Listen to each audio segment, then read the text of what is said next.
Good morning class, how are you? I hope you are well with your family members. आज हम लोग एक नए टॉपिक को डिस्कस करेंगे। आयोनाइजेशन एनर्जी बोलते हैं, आयोनाइजेशन पोटेंशियल बोलते हैं। आयनन ऊर्जा और आयनन विभव, जिसे आयोनाइजेशन पोटेंशियल कहा जाता है, ये क्या चीज़ होती है समझ लें। पहले कुछ बेसिक बता देते हैं, इसके बाद आयोनाइजेशन एनर्जी को इंग्लिश में डिफाइन करेंगे क्या कहते हैं। तो अभी हम लोग इतना समझ लें कि आयनन ऊर्जा क्या होती है। ये एक कोई एटम है और इस एटम का ये न्यूक्लियस है, ये इस एटम का न्यूक्लियस है, ठीक है। और ये बाहर एक इलेक्ट्रॉन मूव कर रहा है, आउटर मोस्ट इलेक्ट्रॉन है, बाहरी इलेक्ट्रॉन। एक परमाणु है, परमाणु ये किस प्रकार का है? उदासीन है, होता ही है परमाणु, विलग है और गैसीय है। यहां उदासीन के लिए हम ले न्यूट्रल कह सकते हैं, इसको हम लोग कह सकते हैं आइसोलेटेड गैसियस। तो बेटे उदासीन विलग गैसीय परमाणु यानी आइसोलेटेड गैसियस एटम के आउटर मोस्ट सेल यानी बाहरी कोश से इस इलेक्ट्रॉन को हटाने में जो एनर्जी लगती है, एनर्जी ऊर्जा लगती है,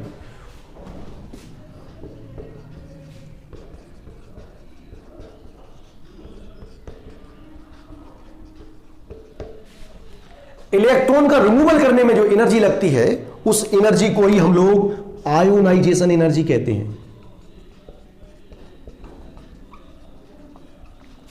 और इस आयोनाइजेशन एनर्जी का जो यूनिट है वो बेसिकली ईवी पर एटम में इसको मापा जाता है, ठीक है। It is measured in EV पर एटम, इसको ईवी पर एटम में मेजर किया जाता है।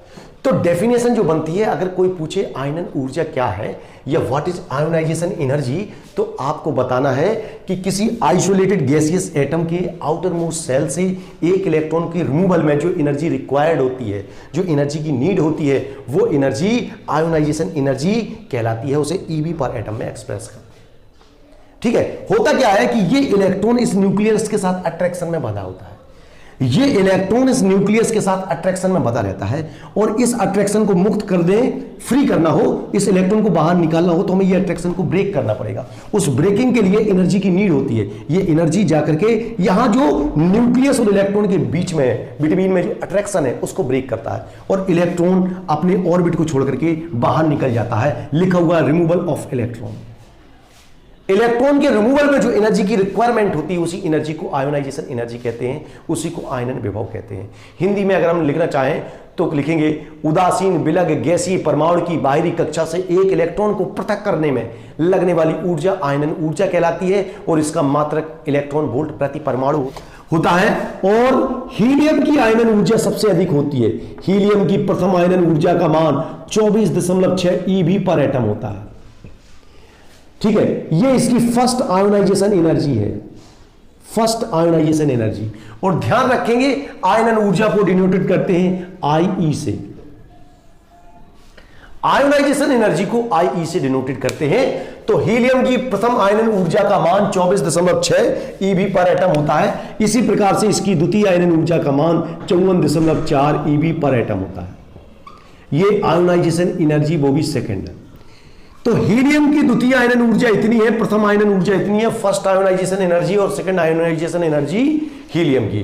और हीलियम ही वह एलिमेंट है जिसकी आयोनाइजेशन एनर्जी जितने भी नॉन एलिमेंट हैं सब में ज्यादा, जितने भी ज्ञात तत्व हैं उन सब में आयनन ऊर्जा सबसे अधिक किसकी होती है? हीलियम की होती है। जान सकते हैं कि जब हीलियम से पहले इलेक्ट्रॉन को निकाला जाता होगा तो इतनी एनर्जी की नीड होती है 24.6 इलेक्ट्रॉन वोल्ट पहले इलेक्ट्रॉन को रिमूव करने में, और जब दूसरे इलेक्ट्रॉन को रिमूव करते हैं तो 54.4 ईवी पर एटम एनर्जी की नीड होती है।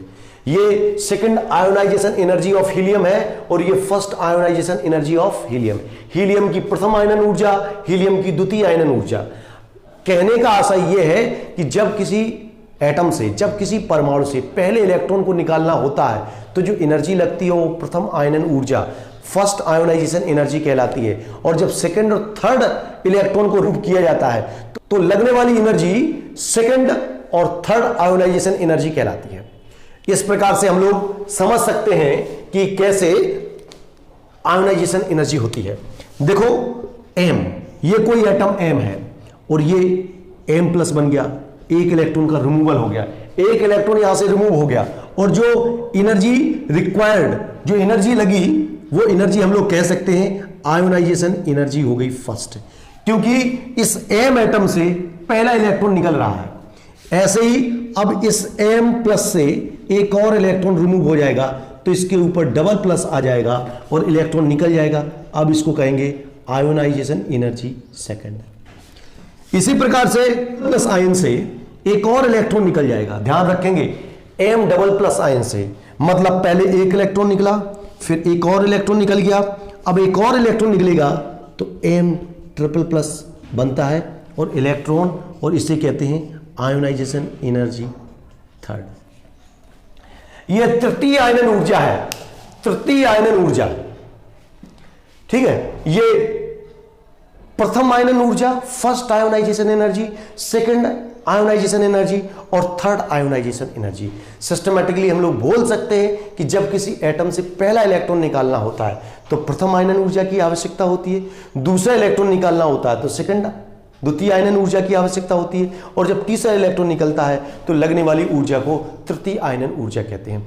चलिए अब आयनन ऊर्जा की डेफिनेशन को हम लोग कैसे डिफाइन करेंगे सिस्टमैटिकली, चलिए आइए देखते हैं। आयोनाइजेशन एनर्जी की डेफिनेशन को देखते हैं कि कैसे इसको डिफाइन किया गया है। The minimum amount of energy required to remove an electron from the valence shell of an isolated gaseous atom. ये देखो आइसोलेटेड गैसियस एटम है और इसके आउटर मोस्ट सेल में एक इलेक्ट्रॉन दिख रहा है। इस इलेक्ट्रॉन को हटाने के लिए यहां से एनर्जी सेंड की जा रही है, ये एनर्जी यहां एंटर होगी और इलेक्ट्रॉन को बाहर रिमूव कर देगी। लिखा हुआ रिमूवल ऑफ इलेक्ट्रॉन, इलेक्ट्रॉन को हटाया जाना है और इस इलेक्ट्रॉन को हटाने में जो एनर्जी की रिक्वायरमेंट होती है उसी एनर्जी को हम लोग आयोनाइजेशन एनर्जी कहते हैं, उसी को आयनन ऊर्जा कहते हैं, उसी को आयोनाइजेशन पोटेंशियल भी कहते हैं। आयोनाइजेशन पोटेंशियल हो, आयोनाइजेशन एनर्जी हो, आयनन ऊर्जा हो या आयनन विभव, ये सारे शब्द एक ही हैं, ठीक है। तो minimum amount of energy, energy का मिनिमम अमाउंट रिक्वायर्ड, जिसकी आवश्यकता होती है टू रिमूव, इलेक्ट्रॉन को रिमूव करने में, an electron from the valency shell. ये बेटा वैलेंसी सेल है, जो किसी एटम का आउटर मोस्ट सेल होता है उसी को वैलेंसी सेल कहते हैं।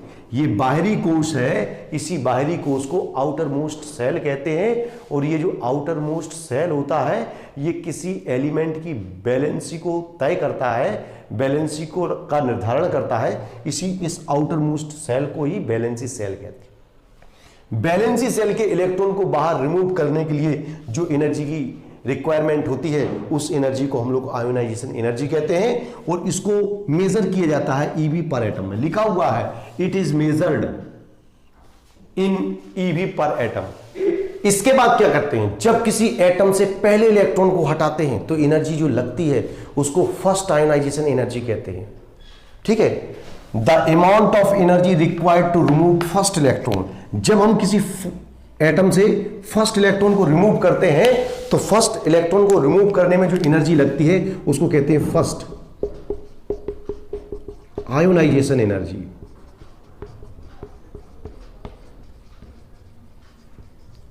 फर्स्ट आयोनाइजेशन एनर्जी कहते हैं। इसी प्रकार से amount of energy required to remove second electron, जब हम किसी एटम से सेकंड इलेक्ट्रॉन को रिमूव करते हैं तो जब सेकंड इलेक्ट्रॉन को रिमूव किया जाता है तो उसको कहते हैं second ionisation energy.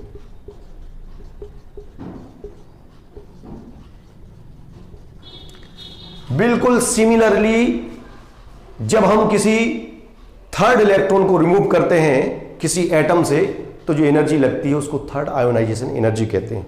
First ionisation energy के कंपैरिजन में सेकंड आयोनाइजेशन एनर्जी की वैल्यू अधिक होती है और सेकंड आयोनाइजेशन एनर्जी के कंपैरिजन में थर्ड आयोनाइजेशन एनर्जी की वैल्यू अधिक होती है। फर्स्ट से सेकंड और सेकंड के कंपैरिजन में थर्ड आयोनाइजेशन एनर्जी की वैल्यू अधिक होती है।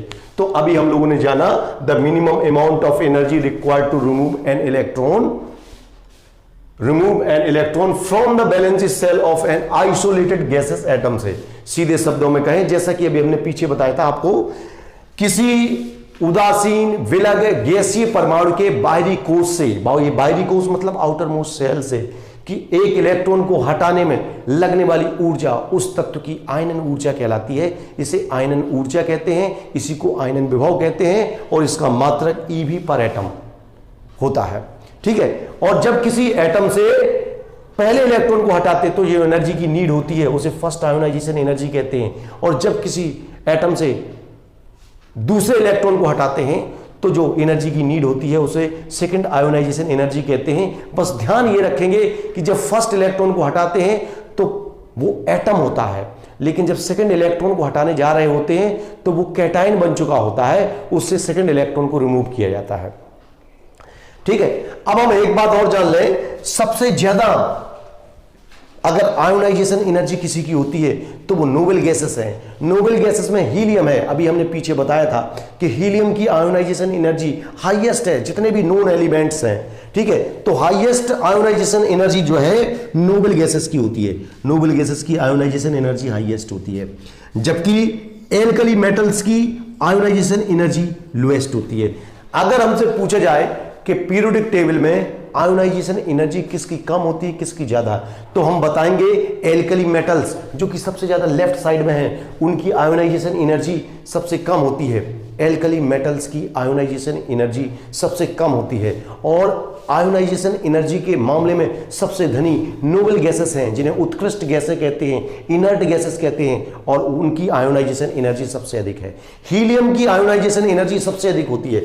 हाईएस्ट आयोनाइजेशन एनर्जी किसकी होती है? हीलियम की। फर्स्ट आयोनाइजेशन एनर्जी उसकी अभी हमने बताया थोड़ी देर पहले 24.6 इलेक्ट्रॉन वोल्ट पर एटम होती है हीलियम की फर्स्ट आयोनाइजेशन एनर्जी।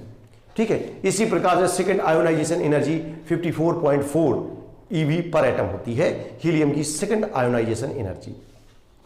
तो चलिए इसके बाद अब हम देखते हैं कि क्यों फर्स्ट आयोनाइजेशन एनर्जी के कंपैरिजन में सेकंड आयोनाइजेशन एनर्जी की वैल्यू अधिक होती है और सेकंड के कंपैरिजन में थर्ड आयोनाइजेशन एनर्जी की वैल्यू अधिक होती है।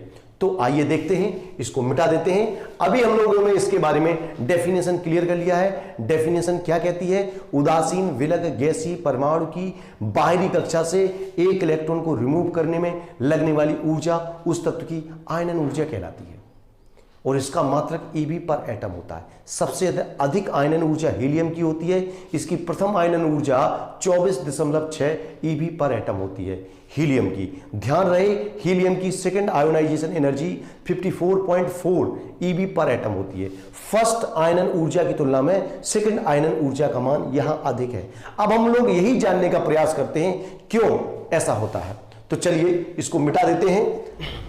चलिए आइए अब देखते हैं कि क्यों फर्स्ट आयोनाइजेशन एनर्जी के कंपैरिजन में सेकंड का और सेकंड की तुलना में थर्ड आयोनाइजेशन एनर्जी की वैल्यू हाई होती है। ठीक है, ये कोई एटम है और कंडीशन वही है, आइसोलेटेड गैसियस एटम है, उदासीन विलग गैसीय परमाणु है, और इसके वैलेंसी सेल यानी आउटर मोस्ट सेल में 4 इलेक्ट्रॉन है। न्यूक्लियस के पास पॉजिटिव चार्ज होता है, और पॉजिटिव चार्ज और ये इलेक्ट्रॉन निगेटिव चार्ज होते हैं। तो ये न्यूक्लियस जो है इलेक्ट्रॉन पर एक अट्रैक्शन अप्लाई करता है, उसको जेफ कहते हैं, इफेक्टिव न्यूक्लियर चार्ज, प्रभावी नाभिकीय आवेश यानी जेफ बोलते हैं। ये न्यूक्लियस इस इलेक्ट्रॉन को अट्रैक्ट करता है, चारों इलेक्ट्रॉन को। तो इस न्यूक्लियस के पास जो भी पावर होगी वो अपने वैलेंसी सेल में इक्वली डिवाइड कर देगा। मान लीजिए जो इसकी इफेक्टिव न्यूक्लियर पावर है वो उसका 25% यहां, 25% यहां, 25% यहां और 25% यहां अप्लाई कर रहा है। ठीक है, आप एनर्जी भेजेंगे, आयोनाइजेशन एनर्जी जो फर्स्ट होगी, फर्स्ट इलेक्ट्रॉन यहां से रिमूव हो जाएगा, removal of electron. First electron यहां से रिमूव हो गया। जैसे ही फर्स्ट इलेक्ट्रॉन रिमूव हो जाएगा तो number of electron in valency shell कम हो जाएंगे। वैलेंसी सेल में इलेक्ट्रॉनों की संख्या अब कम हो जाएगी, पहले 4 थी अब 3 रह गई, लेकिन न्यूक्लियर अट्रैक्शन पावर वही रहेगी, यानी जेफ की वैल्यू वही रहेगी। अब क्या होगा, ये एटम अपनी जो रिमेनिंग इलेक्ट्रॉन है, शेष बचे इलेक्ट्रॉन है, उन पर अपना न्यूक्लियर अट्रैक्शन बढ़ा देगा। मतलब यहां 4 इलेक्ट्रॉन के बीच में न्यूक्लियर पावर डिवाइड हो रही थी, तो 25% पर इलेक्ट्रॉन पड़ रही थी। यहां पर वही न्यूक्लियर पावर अब 3 इलेक्ट्रॉनों के बीच में डिस्ट्रीब्यूट हो जाएगी, तो प्रत्येक इलेक्ट्रॉन पर अब न्यूक्लियस ज्यादा पावर अप्लाई करेगा। यहां न्यूक्लियस एक इलेक्ट्रॉन पर लगभग 25% पावर अप्लाई कर रहा था, लेकिन यहां यही न्यूक्लियस इन इलेक्ट्रॉन पर अब ज्यादा पावर अप्लाई करेगा और तीन हिस्सों में बढ़ जाएगी, 33% ईच के हिस्से में आ जाएगी। तो आप देखेंगे अब इस इलेक्ट्रॉन को रिमूव करने में, यहां इलेक्ट्रॉन को रिमूव करने में कम एनर्जी लगी, यहां इलेक्ट्रॉन को रिमूव करने में ज्यादा एनर्जी लगेगी, क्योंकि यहां इलेक्ट्रॉन और न्यूक्लियस के बीच में अट्रैक्शन उतना स्ट्रांग नहीं था। यहां न्यूक्लियस और इलेक्ट्रॉन के बीच में जो अट्रैक्शन है पहले की तुलना में बढ़ गया। यहां 25% था, यहां 33% हो गया। मतलब अब इस इलेक्ट्रॉन पर न्यूक्लियस ज्यादा अट्रैक्शन अप्लाई कर रहा है। ऐसे में हम इस एनर्जी को भेजेंगे तो ये इलेक्ट्रॉन आसानी से यहां से रिमूव नहीं होगा, और इसको रिमूव करने के लिए हमें और ज्यादा एनर्जी देनी पड़ेगी। इसलिए ये जो फर्स्ट आयोनाइजेशन एनर्जी है, इसके कंपैरिजन में सेकंड आयोनाइजेशन एनर्जी की वैल्यू बढ़ जाएगी। क्यों बढ़ जाएगी? क्योंकि यहां इलेक्ट्रॉन 25% पावर से अटैच था और यहां इलेक्ट्रॉन 33% पावर से अटैच है। जाहिर सी बात है यहां से इलेक्ट्रॉन को रिमूव करने में कंपैरेटिवली इससे ज्यादा एनर्जी देनी पड़ेगी। अब चूंकि ये इलेक्ट्रॉन निकल जाता है यहां से, तो ये जो न्यूट्रल एटम होता है, आइसोलेटेड गैसियस एटम, जो एटम होता है वो एटम की आइडेंटिटी खो करके कैटाइन बन जाता है। अब इस कैटाइन से सेकंड इलेक्ट्रॉन को रिमूव करना है, तो आप आयोनाइजेशन एनर्जी सेकंड देंगे, सेकंड आयोनाइजेशन एनर्जी देंगे तो इलेक्ट्रॉन निकल जाएगा। इलेक्ट्रॉन जैसे ही निकल जाएगा तो इसके ऊपर अब डबल पॉजिटिव चार्ज आ जाएगा, और न्यूक्लियर पावर अभी भी उतनी ही है। अब वही न्यूक्लियर पावर अब 2 इलेक्ट्रॉनों पर डिवाइड होगी। अभी 25% से 33% हो गया था, अब कितना हो जाएगा? 50%। यानी न्यूक्लियस की जो पावर है 50% इस पर अप्लाई होगी, 50% इस इलेक्ट्रॉन पर अप्लाई होगी। कहने का आशा यह है कि इस न्यूक्लियस द्वारा ये इलेक्ट्रॉन अट्रैक्टेड रहेगा ज्यादा, यहां से ज्यादा अट्रैक्शन यहां अप्लाई होगा। ऐसे में इस इलेक्ट्रॉन को रिमूव करने में हमें और ज्यादा एनर्जी देनी पड़ेगी। इसलिए कहते हैं फर्स्ट आयोनाइजेशन एनर्जी के कंपैरिजन में सेकंड आयोनाइजेशन एनर्जी की वैल्यू हाई होती है, और सेकंड की कंपैरिजन में थर्ड आयोनाइजेशन एनर्जी की वैल्यू हाई होती है। प्रथम आयनन ऊर्जा की तुलना में द्वितीय का, और द्वितीय आयनन ऊर्जा की तुलना में तृतीय का। पहला इलेक्ट्रॉन हट रहा है तो प्रथम आयनन ऊर्जा, दूसरा इलेक्ट्रॉन हट रहा है द्वितीय आयनन ऊर्जा यानी सेकंड आयोनाइजेशन एनर्जी, और तीसरा इलेक्ट्रॉन यानी थर्ड इलेक्ट्रॉन को रिमूव किया जा रहा है तो थर्ड आयोनाइजेशन एनर्जी। इसीलिए कहते हैं फर्स्ट की कंपैरिजन में सेकंड और सेकंड की कंपैरिजन में थर्ड आयोनाइजेशन एनर्जी की वैल्यू हाई होती है। तो चलिए अब हम लोगों ने ये जान लिया कि क्यों सेकंड आयोनाइजेशन एनर्जी की वैल्यू फर्स्ट के कंपैरिजन में अधिक होती है और सेकंड के कंपैरिजन में थर्ड आयोनाइजेशन एनर्जी की वैल्यू अधिक होती है। कुछ बातें और जान लेते हैं हम लोग आयोनाइजेशन एनर्जी के बारे में कि among all the elements known helium has highest and caesium has lowest value of ionisation energy. अगर जितने भी एलिमेंट्स अभी तक ज्ञात हुए हैं उनमें सबसे अधिक आयोनाइजेशन एनर्जी किसकी है? हीलियम की है। अभी हम पीछे भी बता चुके हैं। और सबसे कम आयोनाइजेशन एनर्जी सीजियम की है। और जो हीलियम है, जो हीलियम एक नोबल गैसेस है, ये एक नोबल गैस है, और ये सीजियम एक एल्कली मेटल है।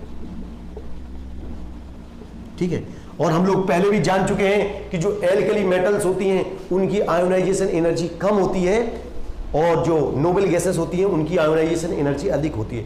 हीलियम की आयनन ऊर्जा जितने भी तत्व ज्ञात है उन सब में सबसे अधिक है, 24.6 EV पर एटम, जैसा कि पीछे बताया।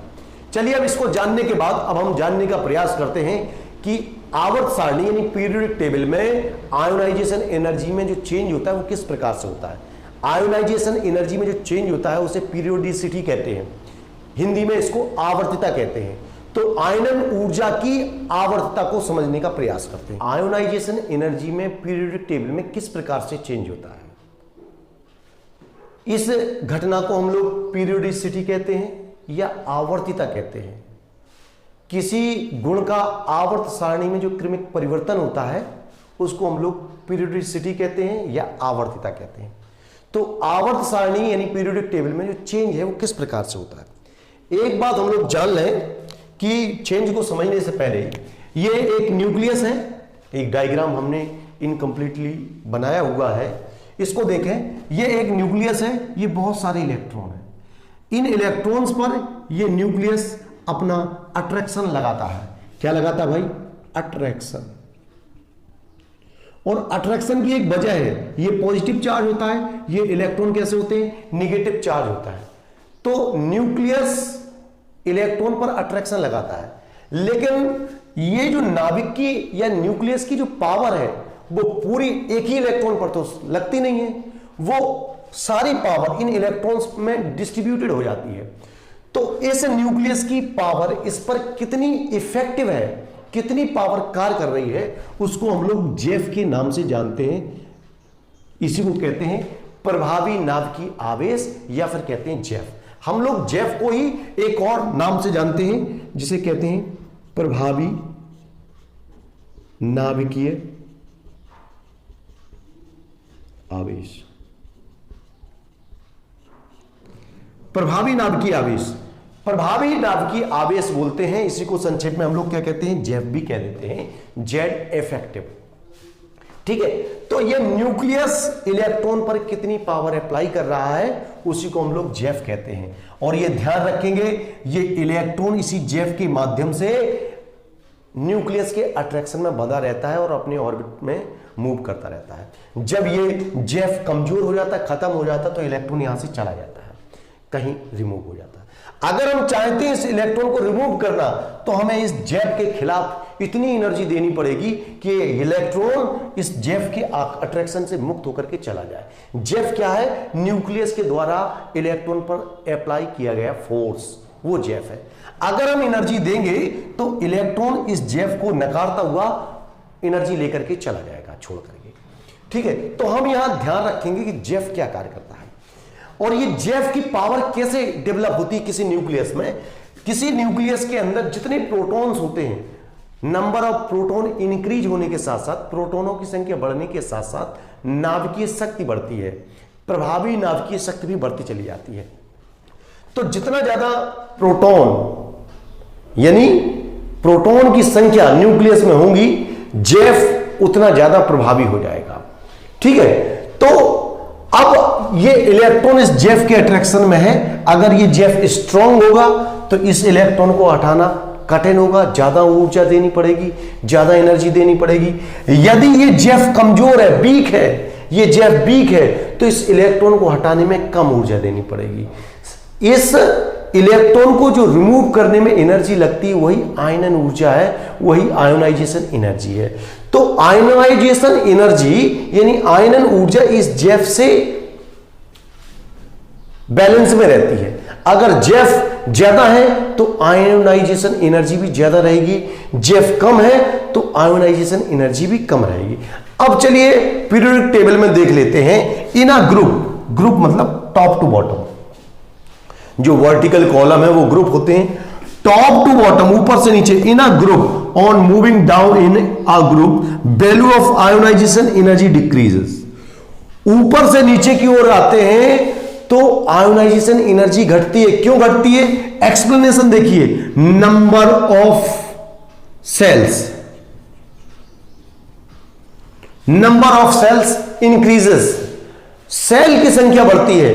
यहां एक सेल है, एक कक्षा है, फिर 2 कक्षा, 3 कक्षा, 4 कक्षा, ऐसे सेल की संख्या बढ़ती चली जाती है। और जितना सेल बढ़ेगा, इस न्यूक्लियस के बाद जितने सेल बढ़ते चले जाएंगे, जो जेफ का मान होगा वो धीरे धीरे डिक्रीज करता जाएगा।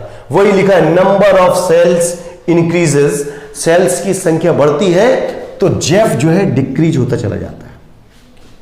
जितनी सेल्स बढ़ जाएंगी उतना जेफ डिक्रीज हो जाएगा। सबसे ज्यादा जेफ यहां लगेगा, और लेकिन अगर ये सेल्स नहीं होंगी तो यहां जेफ ज्यादा काम करेगा। अगर ये सेल्स आ जाएंगे तो यहां जेफ कम हो जाएगा। और 1-2 सेल्स आ जाएंगी इस इलेक्ट्रॉन और न्यूक्लियस के बीच में, और 1-2 सेल्स बढ़ जाएंगी, 1-2 कक्षाएं और बढ़ जाएंगी, तो इस न्यूक्लियस की जो पावर है इस पर और कम हो जाएगी, यानी जेफ की वैल्यू और कम हो जाएगी। और जितनी यहां सेल्स बढ़ेंगी उतना जेफ घट जाएगा। वही लिखा है, नंबर ऑफ सेल्स इंक्रीजेस, जितनी बीच में सेल्स आती चली जाएंगी इलेक्ट्रॉन और न्यूक्लियस के बिटवीन, उतना जेफ कम होता चला जाएगा, जेफ डिक्रीज होता चला जाएगा। लेफ्ट टू राइट, ये ध्यान रखेंगे, ये पीरियोडिक टेबल का लेफ्ट हिस्सा होता है और ये पीरियोडिक टेबल का राइट, ये राइट पार्ट होता है, ठीक है। अक्रॉस अ पीरियड, एक पीरियड में कैसे मूव करते हैं, इधर से, ये पीरियड ऐसे होते हैं, पीरियड्स, ठीक है। और ग्रुप्स ऊपर से, टॉप टू बॉटम, ये टॉप ये बॉटम। अगर हम टॉप टू बॉटम मूव करेंगे तो नंबर ऑफ सेल्स इंक्रीज होते हैं, सो जेफ डिक्रीज होता है। जेफ डिक्रीज होगा तो आयोनाइजेशन एनर्जी भी डिक्रीज होगा। क्यों? क्योंकि हम लोग जानते हैं कि आयोनाइजेशन एनर्जी और जेफ में सीधा सीधा रिश्ता है। अभी हमने बताया इलेक्ट्रॉन और न्यूक्लियस के बीच में, इलेक्ट्रॉन और न्यूक्लियस के बीच में अट्रैक्शन हाई है तो आयोनाइजेशन एनर्जी भी हाई रहेगी। अगर इलेक्ट्रॉन और न्यूक्लियस के बीच में अट्रैक्शन जिसे जेफ कहते हैं वो वीक है तो आयोनाइजेशन एनर्जी भी कम रहेगी। अगर ये जेफ वीक है तो कम एनर्जी में इलेक्ट्रॉन निकल जाएगा, अगर ये जेफ स्ट्रांग है तो इस इलेक्ट्रॉन को निकालने में हमें ज्यादा एनर्जी देनी पड़ेगी। इलेक्ट्रॉन कैसे निकलेगा भाई? एनर्जी आएगी, एनर्जी आएगी आएगी आएगी और इस इलेक्ट्रॉन को लेकर के चली जाएगी, ठीक है। ये काम होता है, किसका काम होता है? ये आई का काम होता है। आयोनाइजेशन एनर्जी आती है, इस इलेक्ट्रॉन को लेती है, जेफ को काटती है और लेकर के इलेक्ट्रॉन को चली जाती है। तो सीधी बात है, ये जेफ स्ट्रांग है तो आयोनाइजेशन एनर्जी भी स्ट्रांग देनी पड़ेगी, ठीक है। और अगर ये जेफ कमजोर है तो कम आयोनाइजेशन एनर्जी में ही काम हो जाएगा। वही लिखा है, आयोनाइजेशन एनर्जी जेफ के प्रोपोर्शनल होती है। जेफ ग्रेटर तो आयोनाइजेशन एनर्जी भी ग्रेटर, और जेफ लेसर तो आयोनाइजेशन एनर्जी भी लेसर, ठीक है। तो जेफ इंक्रीज, जेफ की वैल्यू बढ़ती है, इधर से इधर की ओर जेफ बढ़ेगा। और हमने क्या जाना है, जेफ बढ़ेगा तो आयोनाइजेशन एनर्जी भी बढ़ेगी, और जेफ घटेगा तो आयोनाइजेशन एनर्जी भी घटेगी। लेफ्ट टू राइट पीरियड में मूव करने पर जेफ की वैल्यू बढ़ती है, जेफ इंक्रीजेस, जेफ की वैल्यू इंक्रीज होती है, so ionisation energy increase. Zeff increase करेगा तो आयोनाइजेशन एनर्जी भी इंक्रीज करेगी, जेफ डिक्रीज करेगा तो आयोनाइजेशन एनर्जी भी डिक्रीज करेगा। जेफ क्या है? जेफ एक अट्रैक्शन है इलेक्ट्रॉन और न्यूक्लियस के बीच का, इलेक्ट्रॉन और न्यूक्लियस के बीच का अट्रैक्शन जेफ है। जब तक ये जेफ स्ट्रांग रहेगा तो आयोनाइजेशन एनर्जी भी ज्यादा देनी पड़ेगी। अगर ये जेफ वीक हो जाता है किसी कारण से तो आयोनाइजेशन एनर्जी भी कम रहेगी। तो हम लोग ध्यान रखेंगे पीरियोडिक टेबल में टॉप टू बॉटम ऊपर से नीचे की ओर आएंगे तो जेफ डिक्रीज करता है, जेफ घटता है। क्यों घटता है? उसका कारण ये number of shells increases, number of shell, कक्षाओं की संख्या, सेल्स बढ़ती हैं, कक्षाओं की संख्या बढ़ने से जेफ का मान घट जाता है। और क्यों घट जाता है ये बात मैं आपको बता चुका हूं। इलेक्ट्रॉन और न्यूक्लियस के बीच में जितनी सेल्स आ जाएंगी, इलेक्ट्रॉन पर जो जेफ लग रहा है उतना कम होता चला जाएगा। और लेफ्ट टू राइट मूव करने पर जेफ इंक्रीज होता है। जेफ क्यों बढ़ता है? उसका कारण है एटॉमिक नंबर बढ़ता है। पीरियोडिक टेबल में लेफ्ट टू राइट मूव करेंगे तो धीरे धीरे करके एटॉमिक नंबर बढ़ता है। नंबर ऑफ सेल तो कांस्टेंट रहती हैं, सेल तो रिमेन कांस्टेंट ही रहती हैं, लेकिन एटॉमिक नंबर बढ़ता है और एटॉमिक नंबर के बढ़ने से धीरे धीरे करके जेफ इंक्रीज करता चला जाता है। जेफ इंक्रीज करता है तो आयोनाइजेशन एनर्जी भी बढ़ती चली जाती है। इसीलिए आपने देखा होगा हाईएस्ट आयोनाइजेशन एनर्जी हमने एक नोबल गैस की बताई है, और आप लोग जानते होंगे ना पीरियोडिक टेबल में नोबल गैसेस को इधर रखा गया है और इस ग्रुप को कहते हैं जीरो ग्रुप। क्या कहते हैं? जीरो ग्रुप कहते हैं। तो हीलियम की आयोनाइजेशन एनर्जी हाईएस्ट है। क्यों हाईएस्ट है? क्योंकि जेफ इंक्रीज करता है, सबसे ज्यादा इंक्रीज कर जाएगा जेफ यहां, सो आयोनाइजेशन एनर्जी इंक्रीज हो जाएगी और हाईएस्ट आयोनाइजेशन एनर्जी, ठीक है। सबसे कम आयोनाइजेशन एनर्जी किसकी है? वो एलिमेंट यहां है और उसका नाम क्या है बेटे? सीजियम।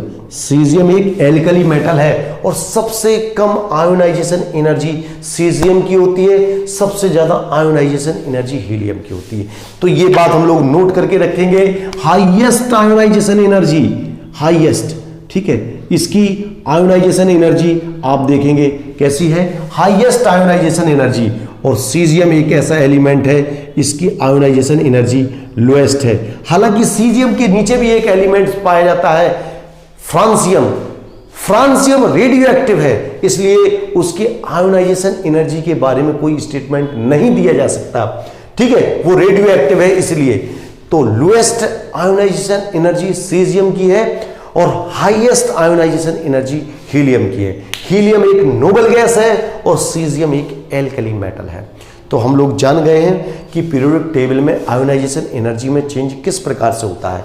हम लोग लिख सकते हैं, हिंदी मीडियम के विद्यार्थी खास से ध्यान देंगे कि पीरियोडिक टेबल में इन अ ग्रुप, किसी वर्ग में, ग्रुप इन अ ग्रुप, किसी वर्ग में, ऑन मूविंग डाउन, किसी वर्ग में ऊपर से नीचे की ओर आने पर जेफ का मान घटता है। जेफ घटता है इसलिए आयनन ऊर्जा भी घटती है।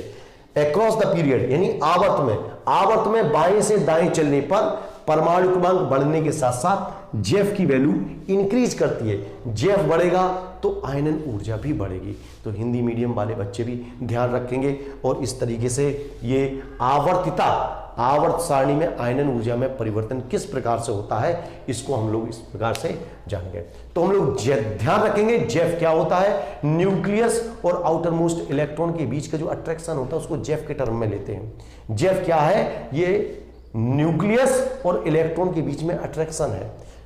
अट्रैक्शन जितना ज्यादा होगा जेफ उतना स्ट्रांग होगा, अट्रैक्शन जितना कम होगा जेफ उतना वीक होगा, और जेफ जितना स्ट्रांग होगा आयोनाइजेशन एनर्जी भी उतनी ज्यादा चाहिए।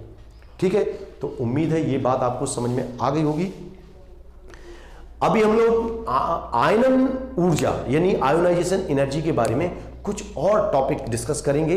अगले वीडियो में मैं आपको प्रस्तुत करूंगा उनको। और वीडियो देखने के बाद अपनी अटेंडेंस डालना ना भूलें, क्योंकि जो बच्चे सीन करते हैं वो उसमें डाल दें किन बच्चों ने सीन किया हुआ है। उम्मीद है ये बात आपको समझ में आ गई होगी।